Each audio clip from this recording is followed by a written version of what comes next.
So if you're not familiar with the concept of WWE Speed, it is literally like the TikTok version of WWE. You just take a match, you shrink it down. The goal of both wrestlers in the ring is to either pin or submit their opponent within 3 minutes, and that is how they win the match, which brings up a question that I have to probably look into a little bit more.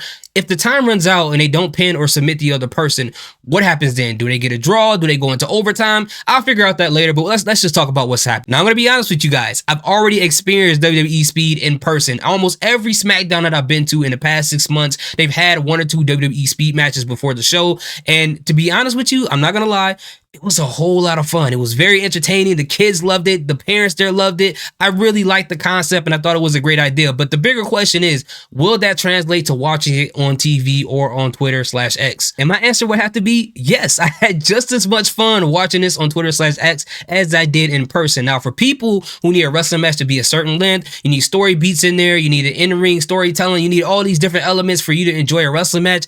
I can't necessarily recommend this to you. You might feel like this is wrestling light or diet pro wrestling, but for me, I thoroughly enjoyed every match they posted up today. So the concept of WWE Speed is very interesting. It makes all the sense in the world, especially since it's on Twitter/X, because in this TikTok era of videos, most people scrolling up and down Twitter aren't trying to watch videos for 15-16 minutes, especially if they're not interested in it at all. So for it to be 3 minutes long, it is very digestible for people who are trying to get into wrestling. If you got kids and you want to introduce them to wrestling, those 3-minute matches will gain their attention for that short span of time. And I think it works out. If you got spouses or family members or friends who are not trying to watch a 2-hour or 3-hour show or a 5-6 hour PLE, just show them these matches. They got 3 minutes. They can watch it and they can move on with their day. First of all, I want to start off with something that I absolutely love, and it's kind of small to most people, but it's the animation in the beginning of the match. It reminds me of a fighting game. It just shows you the wrestlers, what their names are. It gets it out of the screen and go right into the action, and I love that. The other thing that I love was the choices of matches they had today. The first match they had was between Dragon Lee and Ricochet, which was a genius idea to start off with those two. You know, both of these guys, I absolutely love them. Watched them since they were in the independent scene. They are both human highlight reels, and I feel like this division is basically tailor-made for both of these guys, and I picked Ricochet